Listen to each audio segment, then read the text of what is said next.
최근에 우리나라가 이렇게 망가지게 된 거는 신용융자 잔고가 터졌어요.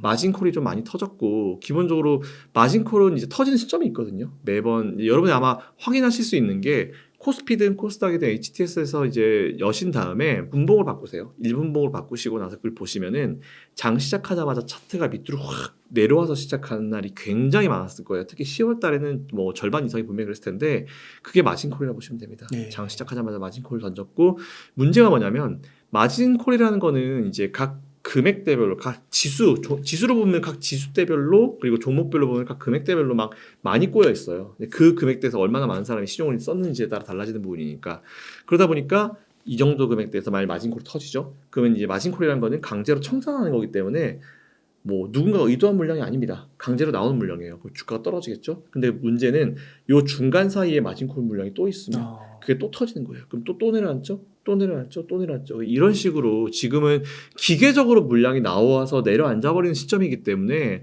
최근에 지수의 흐름이 그렇게 됐던 것 같아요. 그러니까 이게 누군가 의도해서 만일 이건 다 도망가야 된다라고 던졌으면은 그건 우리도 다 같이 도망가야 되는 시점 맞습니다. 근데 최근에는 뭐 제가 지난번 방송에서 나와서 얘기했지만 신용융자 잔고가 20조가 넘었었어요. 네. 정말 심각한 거거든요. 저는 보통 예탁금과 신용융자 잔고의 비율을 잘 봐서 보시라고 했는데 40%가 넘어가면 이건 진짜 위험입니다. 그리고 제가 제 분석상으로 40%가 넘어가게 되면은 항상 조정이 왔어요. 그래서 제가 이게 한 달 전, 뭐 8월 달, 뭐 여름 시즌부터 좀 주의하시라고 말씀을 드렸었는데 그때부터 지금까지 신용융자가 깨지면서 지수가 이제 기계적으로 내려앉아 버리니까 근데 내려앉으면 누가 매수를 해주면 돼요. 근데 사실 지금 누가 매수합니까? 개인 투자자들도 매수하긴 매수하지만 오히려 신용으로 매수하는 사람들도 꽤 많기 때문에 이 물량 자체가 그렇게 길게 한 물량은 아니에요. 그러다 보니까 지수가 내려앉아 버린 거죠. 그래서 저는 지금의 어떤 조정을 여러분들이 너무 염두를 해두실 필요가 없다라고 말씀드리는 게 이런 사실이 있어요. 이런 팩트가 있기 때문에 이런 걸 여러분들이 잘 생각하시게 되면은 오히려 그래도 조금은 마음이 편하시지 않을까라 생각하고 있고 그런데 이제 또 재밌는 거는 또 이런 물량들이 들어올 때 또 한 번에 또 확 들어와 버리는 상황이 만들어지기 때문에 오히려 최근까지 조정은 이런 신용융자 잔고들이 기계적으로 터져 내려가면서 어쩔 수 없이 나온 물량들이고 의도하지 않고 팔고 싶지 않은데 나온 물량들도 굉장히 많을 거기 때문에 이런 부분 잘 착안하셔가지고 지금은 조금 버텨야 되는 시기다. 네, 이 정도까지 말씀드리겠습니다. 그러면 신용으로 인한 좀 주가 하락은 네. 어느 정도 나왔다고 보세요? 바닥은? 제가 어제자 기준으로 보니까 예탁금이 많이 늘었어요. 한 1, 2조 늘었더라고요. 제일 좋은 거는 예탁금이 늘면서 신용융자 잔고가 확 줄어드는 건데 26일자 지난주 금요일 날 마진콜 터져가지고 좀 많이 떨어질 거라 봤던데 마진콜이 많이 안 떨어졌어요. 그러니까 신용은 한 16조 초반대까지 내려오면 좋을 것 같고 그리고 예탁금도 늘면 늘수록 좋죠. 그래서 저는 비율이 30%대 초반까지 내려오면 제일 안정적이다라고 생각을 합니다. 근데 어제자 기준 계산해 보니까 36%. 40%가 넘어가는 상황에서 좀 줄긴 줄었는데 여전히 부담스러워요, 사실은. 그래서 이게 자칫 잘못하면은 한 번 더 또 누를 수도 있겠네. 한 번 더 또 신용이 한번 나올 수도 있겠네. 이런 생각이 들어가지고 지금은 오히려 현금 있으신 분들은 조금 시장을 좀 지켜보시면서 신용융자 잔고가 좀 떨어지는 걸 지켜보시는 것도 좀 나쁘지 않을 것 같다라는 그런 개인적인 생각을 가지고 있습니다. 네. 그러면 이러한 좀 조정, 하락장이 좀 길어질까요?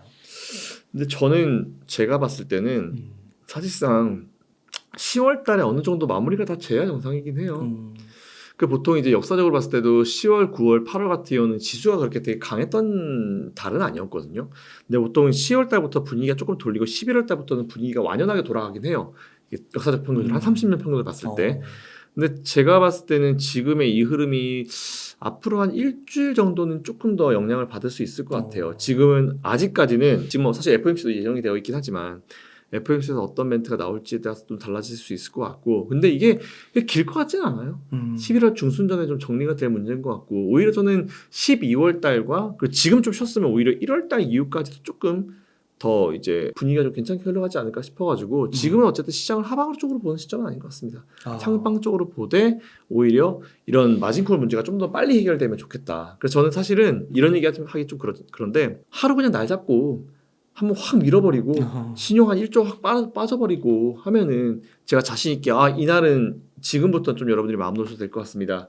라는 말씀을 드릴 수 있을 것 같은데 그런 시점이 아직 오지는 않은 것 같긴 해요. 근데 그런 시점이 오긴 올 것 같아요. 한 번쯤. 뭐 한 11월 중순 이후에 뭐 12월 지나서 내년에 이렇게 좀 이르렀을 때 네. 우리가 조금만 지금 이런 시기를 견디면 네. 강세장을 맞이할 수 있다고 보세요. 근데 저는 진짜 이게 기본적인 저희 사이트는 저는 그냥 시장이 좋을 수밖에 없다라고 봐요. 왜냐하면은 이게 여러 가지가 있었는데 제가 사실 분석을 하다가 좀 만 게 있어서 우리 그 강연에 있지 않습니까? 네. 우리 네. 돈고래 강연에 거기서 하려고 지금 준비를 하고 있는 게 있어요. 잠깐만 좀 말씀드리면 예전에 2004, 5, 6, 7년도 대세 상승장이 나왔었죠. 근데 네. 그때 우리나라 코스피가 700에서 2,100포인트까지 올라갔던 시기가 있었어요. 네. 근데 이번에 미국의 GDP가 발표가 됐는데 4.9. 그때 GDP보다 지금이 좋아요. 네. 게다가 그때 연준 자산이랑 지금 연준 자산을 비교해도 몇 배가 많아요. 돈이 있다는 얘기거든요. 시장이 이게 금리 인상을 했다 해가지고 그게 빠져나간 게 아니고 연준 내에 있어요. 이 돈들이 그냥 사라지진 않을 거란 말이죠. 저는 네. 분명히 그렇게 생각을 해요. 그러니까 지금 돈이 없어가지고 시장이 못 간다는 얘기는 말이 안 되는 것 같아요. 그리고 오히려 저는 지금 계속 여러 가지에 가려 있는데 구름에 가려져 있다고 뒤에 있는 햇빛이 없다라고 말하면 안 되잖아요. 사실 여러분들이 제일 제가 작년부터도 제가 계속 사실 거의 제가 유일하지 않았어요, 용달에? 네. 경기 침체 안 온다고 했던 사람? 네. 작년에 보면은 뭐 전문가들이 나와가지고 어정쩡한 얘기를 되게 많이 했어요. 경기 침체 올 가능성이 26%, 뭐 25%. 그래서 여러분들이 궁금하신 건 그거잖아요. 아니, 경기 침체 올 확률이 25%면 그래 온다는 얘기야, 안 온다는 얘기야, 뭔데요? 25%면 뭐 1년 중에 뭐 4개월은 4분의 1은 안 온다는 얘기야? 이런 네. 얘기 뭐 어정쩡하잖아요. 네. 그러니까 여러분들이 듣고 싶은 거는 뭐 퍼센티지 필요 없고 그래서 온다는 얘기야, 안 온다는 얘기야, 이게 궁금하시기 때문에 저는 안 온다라고 분명히 작년부터 얘기를 엄청나게 했었어요. 네. 근데 안 왔잖아요. 최근에 보면 기사가 나오죠. 저는 그래서 이게 아무리 뭐 비판을 듣거나 어떤 얘기를 들어도 할 말은 해야 될 것 같긴 해요. 만일 지금이 자산이 많이 꺾이고 전 세계에서 이제 탑을 하고 이제 우리가 제일 많이 참고를 하고 있는 미국의 성장률이 꺾였다라고 하면 제가 여러분들께 이거 조금 애매할 수 있습니다라고 말씀을 드릴 것 같아요. 네. 근데 저는 요즘에 시장 안 꺾입니다. 지금은 어쨌든 쉬어가는 시점이고 예전에 대세 상승장에서도 단기 고점 대비해서 지수가 10%, 20%, 30%가 밀렸고 오히려 횡보 구간이 뭐 몇 년 동안 이루어졌던 적도 있었다. 2, 3년은 사실은 있었다. 근데 지금 우리가 힘든 시기가 한 1, 2년, 2, 3년이잖아요. 그래서 이거는 대세 흐름으로 봤을 때 잠깐 좀 쉬어가는 구간이고 나오는 에피소드는 그 구간에 나올 수 있는 에피소드이지 이게 전체 대세를 바꿀 수 없다라고 말씀을 드리고 싶어요, 솔직히. 그래서 저는 오히려 시장 간다 보거든요. 네. 여전히 사이트는 간다. 갈 수밖에 없는 상황이다라는 그런 생각을 말씀 좀 드리고 싶고 대신에 중간에 이제 여러 가지 이제 이런 에피소드들이 있기 때문에 흔들릴 수 있어요. 근데 이렇기 때문에 여러분들이 2차 전지의 조정을 여러분들이 버텨내셔야 되고 반도체 조정을 버텨내셔야 되고 디스플레이 조정을 버텨내셔야 되고 성장이 그대로 이루어지고 우리나라가 잘하고 있는 산업들은 버텨내야 된다고 보는 1년이든 2년이든 버텨야 된다고 보는 생각이 사실 그런 생각입니다. 그래서 지금은 버텨야 될 시기다. 네네. 네. 사실 저도 이제 제가 딱 98년도 계좌를 처음 만들었죠. 근데 그때는 막 거래를 많이 안 했습니다. 99년도부터 거래를 많이 했는데 그때 사실 제가 얼마 전에 막 코스닥 시장이 생긴 게 기억이 나요. 96년도예요. 96년도 7월 1일인가부터 코스닥이 시작됐거든요. 네. 제가 처음에 98년도 할 때 난리도 아니었어요. 이때 당시에 코스닥 진짜 엉망진창이었거든요. 근데 이게 수년간 이제 진행돼 오면서 시행착오가 겪어져 오면서 성장을 해온 게 우리나라 시장인데 그 정도로 우리나라 시장의 역사를 좀 많이 봐왔어요. 근데 그 구간 동안에 중간에 예전에 이제 IT 버블 여러분 생각 많이 하시잖아요. 겪었잖아요, 저는. 네. IT 버블 터지고 2002년도에 월드컵하고 막 그 어떤 기대감에 월드컵 하게 되면 TV가 많이 팔리고 그때 당시엔 또 이제 그 LED 지금 OLED지만 LED 막 이런 게 나올 때였어요. 그래서 LED 전등으로 바꾸나 막 이런 때가 그때였거든요. 그냥 그때 이런저런 얘기가 나오면서 기대감은 엄청나게 많았는데 지수는 계속 내려왔어요. 네. 계속. 그러다가 2002년도 3년도 때 미국이랑 이제 이라크가 이제 신경전을 펼쳤고 그때 당시에 사스였나? 뭐 있었어요. 질병도 사스인가 있었고 하여튼 병도 있었고 전쟁도 있었고 미국이 뭐 그때 또 하필 대통령이 부시였어요. 네. 이라크를 때리니 많이 막 난리가 났었고 그때 2001년도에는 쌍둥이 타워 있었었고 하여튼 난리 2001, 2, 3 장난이 아니었거든요. 한 2년 동안 진짜 힘들었어요. 근데 그전 IT 버블 터지면서 힘들었으니까 사실 힘든 건 뭐 2, 3년 더 되죠. 네. 계속. 그 지금은 그래도 이거잖아요. 근데 이랬거든요. 이러다가 투자하던 사람들이 딱 돌아서는 게 이제 언제부터 돌아섰냐면 그 딱 저점 보시면 미국이 이라크를 딱 때린 날이에요. 첫 번째 공격한 날 딱 저점을 만들고 그때부터 시장이 올라오기 시작했고 쫙 올라오기 시작했거든요. 올라오다가 그때 개인들이 많이 했던 거는 전 여러분들이 절대 안 이러셨으면 좋겠는데 올라오다가 그 전에 이제 떨어질 때 매수한 타이밍이 있을 거 아니에요. 그때 올라오다가 내 매수가 올라왔다. 이탈을 진짜 많이 했던 게 2003년도예요. 네. 2003년도 4년도에 진짜 이탈을 많이 했는데 2003, 4, 5, 6, 7 거의 4년 동안 대세상승장 맞죠. 우리나라 코스피 700 찍고 2100까지 올라가고. 진짜요? 미국도 보시면 그때 쫙 뽑았어요. 그러니까 저는 자꾸 그때가 생각이 나는 거예요. 물론 그때만큼 지수가 3배가 올라간다는 얘기는 아니에요. 펀더멘탈상으로 우리나라 지수는 3배는 못 올라가요. 올라가지면 감사하죠. 네. 근데 그때 그 정도까지 못 갑니다. 갈 수 없을 거라 보고 있고 뭐 물론 사이트가 바뀔 수 있지만 근데 전반적으로 봤을 때 그렇게 2, 3년 동안 쉬는 거는 있을 수 있을 거라 봐요. 뭐 힘드신 건 알아요. 특히 최근에 이제 주식 투자하신 지 몇 년 안 되신 분들이 되게 많아가지고 오히려 지금 한 1, 2년도 아니지. 2차 전지 조정이 몇 개월 안 됐으니까 이 조정이 진짜 힘들고 나 마이너스 40% 50% 이거 올라올까? 걱정하시는 분 되게 많으실 건데 그때는 여러분들 상한가가 심지어 지금은 30%잖아요. 저는 12% 15%대부터 했던 사람이에요. 상한가. 이게 달라요. 50% 커버될 때 지금은 한 이틀이면 커버되는데 그때는 15%씩 올라와도 한 일주일 올라와요. 그렇기 때문에 근데 그때도 사실 저는 버텨오면서 이제 투자를 해왔었거든요. 버티셨어요. 버텼죠. 저는. 죽으라 버텼죠. 그래서 한 2005년도에 2005년쯤에 나왔나? 근데 이제 그때 이제 6년도 7년도 올라가는 거 보고 피눈물 흘리고 내가 이걸 두고 있었어요. 그래서 중간에 다시 들어갔죠. 그랬던 게 사실 저였기 때문에 이런 경험이 있기 때문에 여러분들께 진짜 자신 있게 말씀을 드릴 수 있는 거예요. 뭐 과거의 데이터를 수치로 한 것보다는 저 진짜 얻어맞으면서 배웠거든요. 근데 지금이 이런 시장 자체가 우리가 투자를 물릴 시점이 아니에요. 지금은 진짜 힘들더라도 버텨야 되는 시점이라 생각해가지고 2차 전지든지 2차 전지 그렇게 사랑하셨는데 왜 마음이 바뀌셨습니까? 네. 반도체도 마찬가지고 네. 저는 그렇게 봐요. 지금 버텨야 되는 시점이다. 반도체는 생각해보면 어쨌든 지금 미국의 시장을 이끌었고 미국의 어쨌든 분위기를 바꿔버린 게 AI 열풍이잖아요. AI 열풍이 불었는데 반도체가 빠질 수가 없어요. GPU 그리고 이제 최근에 이제 GPU를 대체하는 CPU 이런 얘기까지 나오고 있잖아요. 그리고 우리나라의 삼성전자는 또 NPU 얘기하고 뇌신경 전달 이런 얘기하는 상황이기 때문에 고성능의 어떤 시대로 가고 기술이 발전함에 따라서 반도체는 안 갈 수가 없어요. 안 갈 수가 없어요. 이건 진짜 필수예요, 진짜. 네. 그래서 저는 반도체는 너무 지금 우리가 못 가고, 근데 우리나라 봤을 때 반도체가 삼성전자나 SK 하이닉스인데 거함들이잖아요. 특히 삼성전자 거함이에요. 또 여러분들이 아마 인터넷 영상 같은 거 많이 보시면 항공모함이 확 갈 때 이제 그 한국 근처로 갈 때 멈추려면은 수 킬로미터 전부터 역추진을 걸잖아요. 무거운데 이제 훅 달려왔으니까 역추진을 오래 걸잖아요. 그러니까 지금은 그렇게 좀 역추진을 걸면서 분위기를 좀 바꾸려고 하는 시점이 지금이라고 봐요. 근데 하필 그 시기에 미국이랑 중국이 싸우고 하필 그 시기에 또 뭐 반도체 수출 제한이 뭐 이런 이슈도 나오고 또 하필 그 시점에 삼성전자 작년 실적이 또 왜 그렇게 잘 나왔는지 YOY 대비해서 또 안 나오니까 그거 가지고 또 악재라고 하고 이게 맞물려서 그럴 뿐이지 핵심은 안 바뀐다 봐요. 반도체는. 그래서 반도체 여러분들이 진짜 무조건 들고 계셔야 되고 버티셔야 되고 그리고 똑같이 항상 제가 디스플레이도 봐야죠. AI든지 뭐든지 우리가 봐야 되는 거기 때문에 디스플레이 안 갈 수가 없다. 결국은 이제 모든 그런 고사양들의 PC든지 컴퓨터든지 컴퓨팅이든지 이런 거에 최종점 중에 하나가 우리가 이제 눈으로 보고 그 서비스를 봐야 되죠. VR, XR 마찬가지로. 그래서 디스플레이는 안 갈 수가 없다.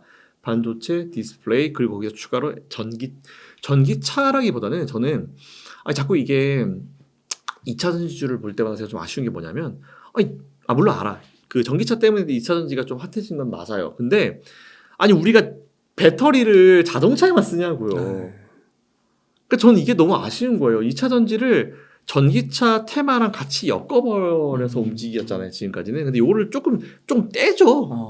왜냐 배터리는 사실 우리 실생활에 너무 많이 쓰여요. 그러니까 이런 얘기를 하면서 제가 또 연결해서 드릴 수 있는 말씀이 뭐 있냐.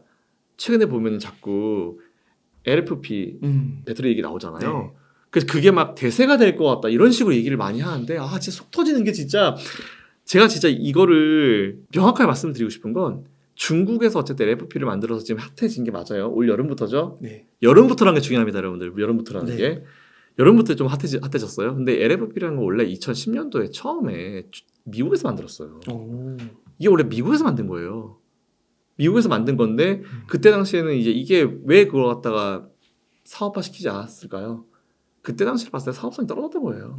그리고 삼성 SDI도 2010몇 년도쯤에 한번 건드렸었어요. 근데 이걸 왜 상품화 시키지 않았을까요? 사업성이 떨어진 거예요. 그렇군요. 네. 근데 이걸 중국은 냅다 이제 라이센스를 가져와가지고 냅다 먹어버린 거죠. 근데 저는 사실 지금 뭐 중국의 기업들 LFP를 하고 있는 중국의 기업들이 뭐 언제까지 뭐 용량 어느 정도 용량을 하겠다, 어느 정도 용량 개발을 하겠다라고 던지는 거 많이 던져요. 근데 이게 안 돼요. 실제로 그렇게 개발했냐고. 뭐 사이트가 1년씩 올해까지 하기로 했던 것도 내년으로 밀어버리고. 그리고 지금 제시하는 미래는 뭐 2026년, 27년인데 미래를 제시해놓고 사람들한테 희망을 확 줘놓고 기대감을 가지고 투자를 확 해놨는데 문제는 그때 가서 그게 만약 안 됐을 때 어떻게 할 거냐고. 근데 그 사이에 말 기대감을 가지고 관련 주가는 올라가 있겠죠. 근데 그 피해 나중에 고스란히 개인 투자자한테 다 몰릴 거라 봐요 저는. LFP는 제가 봤을 때 이 한계가 되게 많은 배터리예요. 그래요. 그 만일 LFP가 되게 좋았어요. 획기적으로 정말 좋았어. 좋았으면 왜 우리 휴대폰은 아직까지 LFP가 아닐까요? 이런 생각을 한번 해봐요. 그죠? 좋았으면 LFP가 2010년도에 나왔는데 10몇 년 전에 나왔던 배터리인데 그 저는 자꾸 LFP랑 3원계를 하면서 3원계 시대 끝났다, 뭐 LFP가 대세다, 뭐 이런 식으로 하는데 무슨 소리가 싶어요, 사실은. 잠깐 이슈몰일 뿐 그게 딱 한계라고 봐요. 그리고 LFP 배터리가 탑재되어 있는 전기차는 이제 중국에 이제 보면은 위에 북쪽 지방 춥잖아요. 거기서 안 사요. 이게 사실 팩트거든요. 그러니까 제가 아까 여름이라는 걸 왜 말씀드렸냐면 여름부터 LFP가 핫했죠. 근데 LFP 배터리가 돌아간 그런 차량들이 이제 겨울을 맞이하겠죠. 과연 효율이 나오냐? 안 나올 거라 봐요. 저는 그 정도 효율이 안 나올 거라 봐요. 싼 게 비지떡이라는 말 있잖아요. 저는 그게 맞다고 봐요. 아무리 싸도 사실은 지금은 테슬라도 얼마 전에 LFP를 채택해서 LFP가 미래가 된다. 테슬라는 그냥 치킨 게임 하려고 넣은 거예요. 그거 가지고 LFP를 넣어가지고 그거 갖다가 앞으로 테슬라의 미래 뭐 배터리는 LFP다? 그게 아니고 배터리 경쟁을 하고 치킨 게임, 전기차 치킨 게임을 하다 보니까 중국의 차들은 다 LFP를 넣고 있잖아요. 비지떡인 거예요. 제가 봤을 때는. 싸게 팔면 뭐예요? 한계가 분명히 드러날 텐데. 그러니까 저는 그게 한계라 봐요. 그래서 테슬라가 LFP를 넣었다고 그게 뭐 미래처럼 얘기하는데 아니에요. 테슬라는 그냥 중국에 팔기 위해서 치킨 게임 용도로 하는 거지. 제가 봤을 때 LFP를 전체 채택할 날이 올 거라 생각은 안 합니다. 최근 리튬 가격이 하락해가지고 뭐 2차 전지주들 뭐 위험하다 그러는데 투자할 때 그걸 몰랐나요? 이미 수개월 리튬은 이게 그 희귀 자원이 아니잖아요. 전 세계에 되게 많은 자원이에요. 생산을 하냐 안 하냐에 따라 달라지는 부분인데 당연히 이제 그런 배터리에 대한 수요가 증가하면서 리튬에 대한 어떤 생산도 증가하게 되고 그렇게 되면 이제 생산을 여기저기 많이 하게 되면 가격 떨어지는 거는 경제의 기본이죠. 이제 균형 가격을 찾아가는 부분이고 또 거기서 또 새로운 경쟁이 만들어지는 거기 때문에 이 업종 자체가 죽은 건 아니고 처음에는 많은 가격을 받다가 이제 적정 가격을 찾아가는 과정이라 봐요. 그래서 전 여기서 끝난다? 아니요, 그렇게 보진 않아요. 그러면 지금은 약간 저가 매수 기회인가요? 네, 저 그렇게 봐요. 근데 대신에 이제 2차전 이게 원래 예전 반도체도 그랬어요.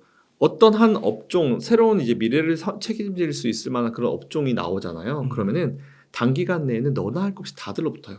막 사기 치고 막 정말 등 쳐먹고 막 갑자기 뭐 말도 안 되는 회사가 우리 사업 추가합니다. 이래가지고 2차전지 추가하고 그런 회사 되게 많거든요. 최근에. 최근에도 그랬잖아요. 그런 거 사면 안 됩니다, 여러분들. 최소한 2차전지 기업이라고 하면은 2차전지 관련 매출이 절반 이상은 찍혀야 돼요. 재무제표에. 그래야지 2차전지 관련주를 그래도 어느 정도 불러줄 만하죠. 그러니까 지금은 찐 수혜주와 그런 어떤 급조된 수혜주가 갈리는 시점이라고 봐요. 그러면서 버블이 좀 꺼지죠. 근데 이제 이게 버블이 꺼진 시점이 뭐 버블이 사라져서 끝난다 이게 아니고 제가 봤을 때는 그냥 쉬어가는 과정이라고 봐요. 제가 보통 휴가 가는 거랑 많이 비유를 하는데 우리가 하반기에 더 열심히 일을 하기 위해서 여름 휴가를 가잖아요. 내년 상반기에 더 하려고 겨울 휴가를 가잖아요. 그거로 봐요. 처음 맞는 휴가죠. 사실은 이렇게 제대로 처음 맞는 휴가죠. 그래서 저는 더 달려가기 위한 쉬어야죠. 쉬어야죠. 근데 여기서 뭐 그럼 대표님 뭐 에코프로가 뭐 200만 원과 300만 원 갈까요? 그건 모르겠어요. 솔직히 그건 에코프로가 앞으로 어떻게 노력을 하냐에 따라 달라지는 거예요. 삼성전자가 뭐 10만 원 갈까 20만 원 갈까 30만 원 갈까? 그건 삼성전자 앞으로 노력에 따라 달라지는 부분이에요.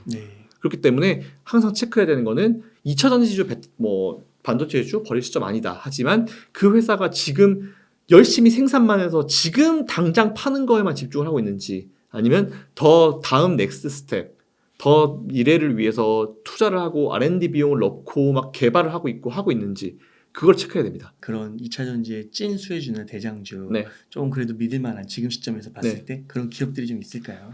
뭐 일단 에코프로 관련 그룹주들은 이번에 에코프로 머티리얼즈 상장하잖아요. 네.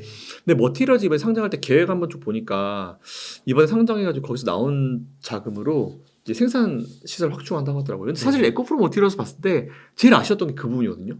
저는 뭐 알아요. 좋은 회사인 거 알긴 아는데 그걸 넘어서 지금 좋은 회사라서 거기서 멈추면 안 되잖아요. 더 좋아져야 되잖아요. 그러려면은 매출 구조가 되게 다변화돼야 돼요. 그러니까 매출처가 일단 첫 번째로 매출처가 다양해져야 돼요. 근데 지금 에코프로 멀티리얼즈는 전부 죽어라고 생산해가지고 92.1%였나 90% 이상을 에코프로 BM에만 줘요. 그러니까 자기들 내부에서 다 하는 거거든요. 네. 그러니까 생산을 죽어라고 해도 자기 그룹 내에서 하는 것밖에 생산을 못 해요. 근데 네. 1위 기업이잖아요. 네. 세계 1위 기업이잖아요, 전구체. 그래서 이번에 생산 능력을 확충을 한다고 하더라고요. 잘했다 싶었어요. 그렇게 되면 이제 에코프로 BM을 넘어서 이제 다른 쪽에다가도 이제 매출을 만들 수 있죠. 왜냐면 1등 기업이기 때문에 잘하는 기업이니까 전구체에 대한 매출이 증가할 수 있죠. 네. 그 오히려 저는 이런 걸 봤을 때 괜찮은 것 같고 그리고 최근에 3조 시가총액 3조 얘기를 하더라고요. 그래서 제가 계산을 한번 해봤어요. 에코프로 BM이랑 에코프로 그 다트를 딱 열어가지고 봤죠. 보니까 가격대를 이제 볼 수 있잖아요. 현재 지금 생산 능력에 따라 가지고 이제 가격대를 보니까 킬로그램당 한 14,000원에서 한 2만 원 사이 그 정도 나오더라고요. 근데 14,000원은 치고 언제까지 20만 톤 한다고 하니까 그래서 14,000원 곱하기 톤으로 바꿔가지고 20만 톤 하니까 딱 지금 금액이 2조 8천억이 나오더라고요. 네. 예상 매출이 네. 몇 년 2026년인가 27년까지 이제 21만 톤인가 그랬던 것 같아요. 21만 톤의 생산 능력을 확충했을 때 20만 톤이라 치고 그리고 14,000원에서 이제 킬로그램당 가격이 14,000원, 2만 원 사이인데 그냥 낮게 잡아가지고 14,000원을 잡고 14,000원 곱하기 1,000으로 바꾸고 20만 원 곱했을 때 한 2조 8천억 나오더라고요. 네. 매출이. 네. 근데 시가총액이 3조? 안 될까요? 넘을 것 같은데요. 그쵸. 네. 그러니까 이것도 이제 에코프로 머티리얼스가 계획하고 있는 이런 생산시설 확충 그리고 이제 그 예상되는 매출과 매출처를 다변화시키면서 계속 이제 노력을 하게 되면은 이런 부분이 나올 수 있다는 거예요. 이건 여러분들 금감원 전자공시 다트에 있는 부분이어서 제 뇌피셜이 아닙니다. 다트에 있는 걸 그대로 따져가지고 이제 해본 거기 때문에 그런 합리적인 계산이 가능해요. 그래서 시가총액이 3조? 안 될 이유가 없죠. 매출이 2조 8천억인데. 네. 저는 그렇게 보겠습니다. 네. 그러면은 그 양극재 쪽에서 에코프로 BM이랑 포스코 퓨처엠도 반토막 이상 났잖아요. 네. 그런 양극재는 어떻게 보세요? 땡큐죠. 그것도 굉장히 양극재 사실 보면은 이게 자꾸 이게 또 하여튼 LFP 이쪽으로 엮고 막 어쨌든 3만 개를 지금 완전 역적까지는 아니고 완전 이상하게 만들고 있잖아요. 근데 이게 몇 주 몇 달 사이에 달라진 건 없어요. 달라진 게 뭐였냐면 LFP가 좀 치고 올라왔다는 거. 네. 그리고 지금 자꾸 싸게 가다 보니까 그런 이슈가 있는 건데 달라진 건 없거든요. 네. 걔네들은 달라진 게 없고 여전히 사업을 잘하고 있는데 왜 달라진 게 뭐가 있을까? 여러분의 마음이죠. 네. 여러분의 마음이 좀 달라졌을 뿐. 네. 시장이 안 좋으니까 그러다 보니까 그런 것일 뿐이지 달라진 건 없다고 봐요. 그래서 포스코 퓨처엠, 포스코 홀딩스 이런 관련 기업들, 양극재 관련 기업들 가져가야죠. 잘하잖아요. 이게 못하면 모르겠지만 잘하잖아요. 네. 잘하는 기업은 가져가야죠. 대표님께서 2차 전지 또 외에 대장주로 반도체를 좀 꼽아주셨어요. 그래서 반도체도 지금 업황이 좀 개선되고 있는 건지 어떻게 보시나요? 일단 한국은행 총재님 직접 말씀하셨고, 반도체는 좋아질 것 같다. 그 얘기를 입 밖으로 꺼내실 때까지 굉장히 많은 생각과 굉장히 많은 데이터와 여러 가지 정보들을 아마 듣고 보고 느끼셨을 거예요. 공부하셨을 거고. 그래서 제가 봤을 때는 반도체는 이제 우리나라는 돌아섰다라고 보는 게 맞는 것 같아요. 그리고 워낙 또 잘 하잖아요. 지금 파운드리든지 SK하이닉스나 HBM 같은 거 잘하고 있는 상황이고 해서 오히려 저는 반도체는 조금 길게 보고 지금 포트에 좀 믿을 만한 구석 정도로 담아두시는 거 좋다고 봤습니다. 탑픽을 이게 삼성전자냐 SK하이닉스냐 이걸 갖고 좀 갈리는 게 많은 분들이 또 의외로 많은 분들이 SK하이닉스를 꼽더라고요. 삼성전자가 아니라 요거에 대해서는 좀 어떻게 생각하세요? 일단은 두 개 기업을 완벽하게 나누기는 애매해요. 왜냐하면 어떻게 보면은 다루는 업종 자체가 SK 하이닉스는 반도체만 하죠. 삼성전자 다 하잖아요. 네. 삼성전자 여러분 청소기도 팝니다.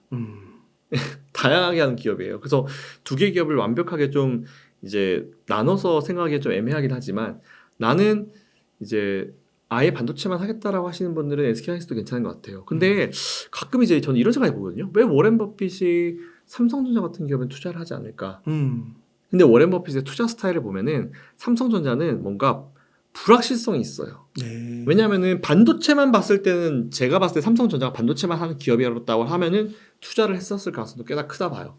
근데 문제가 뭐냐면 삼성전자는 여러 가지 사업부가 있죠. 그렇기 때문에 네. 디램만 하는 게 아니고 파운드리도 하고 다양하게 하고 전자제품도 팔고 이런 기업이기 때문에 모든 이런 부서들의 실적이 다 좋을 수가 없죠. 이게 좋으면 얘가 나쁘고 얘가 좋으면 얘가 나쁘고 하다 보니까 분석할 때 오히려 에너지 소비가 많은 거예요. 그러다 보니까 오히려 그렇게 된 것 같고 그래서 저는 반도체만 좀 하고 싶다 하시는 분들은 SK 하이닉스도 괜찮다고 생각하는데 SK 하이닉스는 주당 단가가 삼성전자보다 높긴 하죠. 그죠? 근데 그런 부분들은 좀 감안하셔가지고 생각하시는 게 좋을 것 같고 그 반도체 진짜 그 SK 하이닉스 막 8만 원, 9만 원 갈 때 네. 그리고 삼성전자도 6만 원 초반 막 이렇게 갈 때 진짜 삼성 끝났다 막 이런 네. 얘기 나는데 결국은 또 올라오더라고요.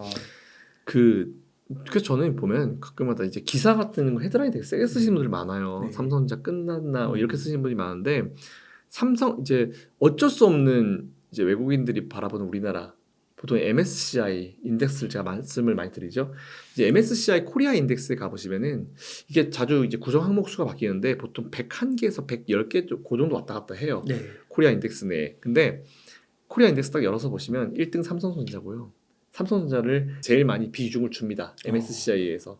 그래서 이제 MSCI 거의 한 20-30% 주고 1번부터 10번까지 쭉 기업들이 나와 있고 그 밑에는 이제 공개가 되어 있진 않아요. 다른 페이퍼를 보면 나와 있는데 삼성전자 우선주, 삼성 SDI 이런 기업들이 10개 다 들어있어요. 네. 그러니까 밑에 것까지 다 합하면 제가 봤을 때는 최소 외국인들이 삼성에 대해서 비중을 40에서 50%는 가져가는 거군요. 가지고 간다고 봐요. 그 얘기는 무슨 얘기다? 삼성이 내려앉으면 우리나라도 내려앉는다. 네. 그래서 삼성전자가 끝났다라고 하는 거는 우리나라 끝났다라고 보는 거랑 거의 비슷하다고 봐요. 우리나라 끝날 것 같지는 않는데요. 그죠? 그죠? 저는 뭐 전혀. 그래서 저는 오히려 그런 기사를 쓸 때 오히려 개인 투자자들이 그런 거 보면 되게 신경을 많이 쓰시는데 그런 헤드라인 좀 지양해 주시는 게 좋지 않을까 생각합니다. 그럼 반도체 사이클이 네. 뭐 2년마다 이렇게 네. 한다고 돌다고 하잖아요. 네네. 이번에 턴어라운드 하면 네. 한 1, 2년 가는 건가요? 제가 시장을 보는 사이트랑 비슷한 것 같아요. 네. 지금 아까 제가 파월이란 얘기하면서 롱이라는 표현을 썼잖아요. 그 롱이 진짜 한 2-3년 대세 상승으로 그렇게 간다. 이 될 수도 있다. 왜냐하면 돈이 너무 많아요 지금. 그래서 계산을 좀 해봐야 되는데 최소 1-2년 이상 정도는 정말요? 근데 물론 가다가 중간에 쉬어가는 시점은 분명히 네. 있습니다. 근데 이게 이렇게 훅 이렇게 훅 이런 식으로. 와 그래도 그 너무 희망찬 미래인데요. 네, 그래서 저는 뭐 제가 물론 시장을 좀 긍정적으로 보는 이제 사람이다라는 평가가 있긴 있어요. 근데 아마 제가 출연한 다른 어떤 한국경제 TV나 다른 방송을 보시면 아시겠지만 막연하게 그렇게 좋은 얘기만 하는 사람은 아니에요. 제가 여름부터도 2차 전지들 막 괜찮고 할 때도 신용융자 잔고를 얘기하면서 신용융자 잔고가 많이 들어와 있는 업종은 조심하셔라 라고 얘기했었거든요. 근데 제가 그 얘기했을 때 채팅창 분위기가 별로 안 좋았어요. 네, 무슨 소리 하냐 막 난리 났었거든요. 근데 그때 이후에 지금 계속 부러지고 있잖아요. 그 제가 막연하게 좋은 얘기를 하는 사람은 아니에요. 근데 저는 진짜 완전 마지노선이라 보시면 돼요. 제 입 밖에서 진짜 안 좋다라고 얘기하면 진짜 안 좋은 거고 제가 뭐 괜찮습니다라고 하는 거는 오르는 어떤 이제 상승 그런 이제 상승 밴드 내에서 하단 부분 근처 오더라도 저는 괜찮다라고 말씀을 드리기 때문에 오히려 저는 지금 괜찮다고 봐요. 저 그렇게 대세 상승이 나오면은 진짜 마음고생 하셨던 거 많이 다 치유되실 것 같아요. 그쵸. 근데 제발 예전에 그런 상황이 이루어지지 않았으면 좋겠어요. 예전에 아까 제가 2003년도 말씀드렸지만 2001년도, 2년도 지수 꼬꾸라질 때 중간에 매수하신 분들이 그냥 내 원금만 올라오면 팔고 나가야지 많이 발생할 겁니다. 이번에도. 이번에도 많이 발생할 거예요. 더 쥐고 있어야 되는 거죠. 그럴 때 이겨내야죠. 근데 희한하게 보면은 그때쯤 되면은 개인 투자자들을 뭔가 혹하게 하는 뭔가 투자처가 꼭 나와요. 그땐 부동산이 그랬거든요. 근데 지금은 비트코인? 가상화폐? 아. 그래서 이제 비트코인과 가상화폐 이런 식의 꼭 비트코인 가상화폐를 강조하면서 참았던 분들이 팔고 비트코인으로 갈아타는 네, 거예요. 근데 꼭 그럴 때 웃긴 게 뭐냐면은 네. 너도나도 할 것이 달려들기 때문에 사기꾼들이 진짜 많이 생겨요. 음. 그때도 그랬어요. 그때도 부동산 관련 사기가 되게 많았거든요. 그렇군요. 그러니까 이번에도 오히려 가상화폐 쪽으로 사기 쳐먹는 정말 진짜 나쁜 인간들 많잖아요. 그런 인간들이 또 나올 수 있을 거라 봐요. 근데 오히려 저는 비트코인도 괜찮다고 보긴 봅니다. 네. 근데 뭐 비중을 맞춰서 주식 비중은 절대 낮추시면 안 된다. 된다. 그런 생각 가지고 있습니다. 아 그렇군요. 그럼 미국 주식 좀 여쭤볼게요. 네네네. 그 미국 주식도 테슬라, 엔비디아 네. 가장 많은 관심을 갖고 있는 두 종목인데 네. 어떻게 보세요? 가야죠. 지금 많이 떨어졌어요. 테슬라는 200도 깨진 것 같고. 네, 땡큐 해야죠 지금. 땡큐예요. 네, 저는 M7 그냥 이렇게만 한번 말씀드릴게요. 제가 오늘 날짜 제가 이따가 뭐 제 SNS 어딘지 한번 이런 박제 한번 해볼까요? M7 있죠. 매그니피티 예. 탑 7. 걔네들은 지금 사실 뭘 사도 한 1년 정도 후에? 6개월 1년 후엔 손실 난 기업은 없을 것 같아요. 아 그래요? 네. 되게 자신하시는 이유가 혹시 있으실까요? 일단 기본적으로 그 기업들이 미국의 S&P나 뭐 다우존스 이제 차지하는 비중이 크긴 크죠. 근데 미국이 꺾이지가 않았잖아요. 아까도 말씀드렸지만 이런 미국의 어떤 GDP라든지 이런 부분들이 아니 저는 이거 놀란 게 미국의 대세 상승장 때보다 우리나라 대세 상승장 나왔던 2003, 4, 5, 6, 7 미국도 그때 쫙 올라왔거든요. 그때보다 지금의 GDP가 높아요. 그 계산이 그냥 나온 계산은 아닐 거거든요. 그래서 오히려 저는 경기가 괜찮고 그리고 지금 뭐 어떤 사람들은 그렇게 얘기합니다. 야 지금 이게 이자율이 이렇게 높은데 경기가 제대로 돌아가겠냐? 여러분이 진짜 뭔가 놓치고 계시는 게 있는데 그 높은 이자율 포인트가 중요한 게 아니에요. 지금 시장이 그 높은 포인트에 적응을 했는지 안 했는지가 중요한 건데 그런 식으로 따졌으면 작년에 막 계속 연준 기준금리 올릴 때 막 6% 계속 올라갔잖아요. 그럼 그때 이미 경제는 죽었어야 돼요. 안 죽었잖아요. 침체 안 왔잖아요. 지금도 안 왔잖아요. 그래서 저는 오히려 그런 걸 놓치면 안 된다 봐요. 높은 퍼센티지, 높은 인플레이션? 제가 인플레이션이 높지만 경기 침체가 오지 않을 거다라고 제가 작년부터 강조를 드렸던 그러면서 이제 증거로 제시해드렸던 것 중에 하나가 소비를 말씀을 드렸어요. 비싸도 사람들이 산다니까요. 네. 그리고 경기 침체가 오는데 무슨 해외여행을 가서 돈을 써요. 코로나 때문에 못 갔던 해외여행 그 소비가 어디로 튀었습니까? 백화점으로 튀었잖아요. 네. 백화점 매출 치고 올라갔잖아요. 그러면서 이제 전 세계적으로 뭐 LVMH 그룹 같은 기업들이 주가가 확 올라갔었죠. 근데 그 LVMH 같은 기업들의 주가는 그 주가가 다시 오지 않을 가능성이 커요. 왜냐하면 그때 코로나바를 받았기 때문에 올라간 거고 여행 갈 수요가 글로 다 몰렸기 때문에 올라버린 거고 네. 이제 여행을 갈 수 있으니까 오히려 여행과 관련되어 있는 예전으로 치면 이 얘기 진짜 오랜만에 한다. 언택트. 요즘에 안 쓰는 이쪽 라인으로 관심을 가져야죠. 그러다 보니까 오히려 전반적인 경제 상황 자체가 괜찮다는 거죠. 그러니까 당연히 미국도 지금 버티고 있고. 그러니까 이게 지금 시장에 생각하는 거는 이제 그건 것 같아요. 저도 그렇지만 이 높은 현재 지금 금리 수준이 몇 %까지 유지가 될까? 얼마나 기간 동안 유지가 될까? 근데 제가 요즘에 분석하면서 느끼는 거는 시장은 계속 금리 인하를 바래요. 근데 금리 인하라는 게 지난번에 말씀드렸지만 금리 인하를 하고 나면 몇 개월 후에 경기 침체가 옵니다. 그러니까 중앙은행은 금리 인하를 왜 하냐면은 침체가 오기 전에 미리 준비를 해요. 항상. 그래서 이제 돈을 풀어놓고 이제 하는 상황인데 저는 침체 안 온다 보거든요. 올해는 모레는 안 온 거고 내년? 글쎄요. 아직 모르겠어요. 내년 일단 상반기까지 분석은 끝나가지고 내년 상반기까지 침체 온다고? 글쎄? 네. 온다고? 그 얘기는 내년 상반기까지 금리 인하는 없다라고 보는 생각이고 있고 잘하면 내년도 금리 인하 안 할 수도 있겠다는 생각이 좀 들긴 들어요. 네. 그럼 지금 수준이 꽤나 오랜 기간 동안 유지가 된다는 얘기겠죠? 근데 그거에 시장이 저는 이미 80% 이상은 적응했다고 봐요. 소비가 잘 나오잖아요. 그렇군요. 네, 그런 상황이 이어지고 그런 상황이 이어지다가 나중에 시장이 진짜 원하는 대로 좀 금리 인하로 가게 되면 또 그거로 인해서 또 그게 또 긍정적인 효과로 나오면 시장이 또 올라갈 수 있고 근데 그 과도기적 구간에 시장이 좀 크게 쉬겠죠. 네. 그러면 테슬라도 기회고 엔비디아도 400불인가 그러는데 엔비디아도 기회고. 네, 저 그렇게 봐요. 테슬라 같은 경우는 치킨 게임인데 우리가 삼성전자를 한번 보면은 어쨌든 삼성전자와 테슬라가 이제 입장이 비슷한 게 둘 다 삼성전자는 디램 쪽의 탑1이고 그리고 테슬라는 전기차의 탑1이잖아요. 지금 치킨 게임 중이죠.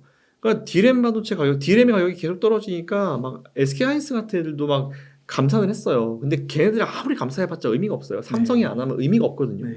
삼성 감산하니까 바로 돌아버리잖아요. 맞아요. 전기차도 마찬가지로 봐요. 테슬라가 지금 중국이랑 막 이렇게 치고받고 하는데 제가 일론 머스크면 이거 진짜 제가 이건 좀 제 뇌피셜입니다. 좀 제 개인적인 생각인데 전을 하면 겨울을 기다릴 것 같긴 해요. 결국은 이제 자동차를 사는 사람은 이제 성능에 대한 부분이기 때문에 예. LFP에 대해서 탑재 비율이 높은 중국 전기차들이 어떻게 되나요? 한계를 보일 거예요. 저는 그렇게 봐요. 그렇게 되면은 이제 이런 여론들이 만들어지겠죠.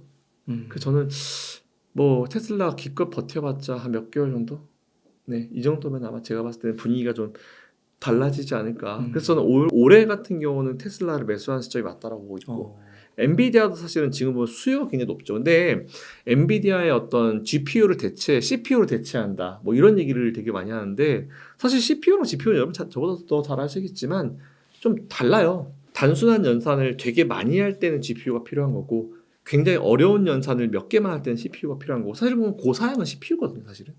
근데 GPU는 보면 아시겠지만 코어를 쓰잖아요. 낮은 사양의 코어를 수천 개씩 막 8천 개씩 막 쓰는 게 GPU고 CPU 같은 경우는 몇 개 안 씁니다. 몇 개 뭐 코어 한 6개 7개 써가지고 이제 코어 6만 이렇게 적혀있거든요. 그러니까 고사양의 그 코어를 한 6개만 써가지고 돌리는 거기 때문에 두 개가 이용 방향이 달라요. 근데 이게 각 서비스마다 이걸 갖다가 적용을 시켜보고 되는지 안 되는지 여부를 판단하는 게 수개월이 걸리거든요. 근데 그걸 안 했는데 네이버가 했더라고요, 이번에. 네이버가 인텔의 CPU를 이용해서 네이버 플레이스를 했는데 대체가 어느 정도 된다고 하더라고요. 그래요? 그리고 비용도 연간 뭐 몇십억, 20억인가? 40억인가를 더 절약할 수 있고 뭐 사진이나 이런 걸 판도할 때 뭐 33배, 뭐 20배 이상의 어떤 그 효율을 보여준다. 이런 얘기를 하더라고요. 그래서 아마 이게 또 새로운 뭔가 흐름이 될 것 같고 그렇게 치면 그러면 이제 엔비디아 GPU의 어떤 가치가 떨어지는 거 아닙니까? 그거는 아니고요. 용도가 다른 것일 뿐이죠. 용도가 다른 것일 뿐이기 때문에 저는 오히려 이번에 엔비디아는 또 반도체 쪽, D램 쪽으로 또 진출을 한다는 얘기, CPU 쪽인가 그쪽으로 새로운 쪽으로 진출한다는 얘기가 나오잖아요. 그러니까 엔비디아도 GPU에 머물러 있지가 않아요. 새로운 쪽으로 계속 진출하고 이제 또 매출을 만들어내려고 노력하기 때문에 저는 오히려 엔비디아도 지금은 매력적인 구간이다 이렇게 보고 있습니다.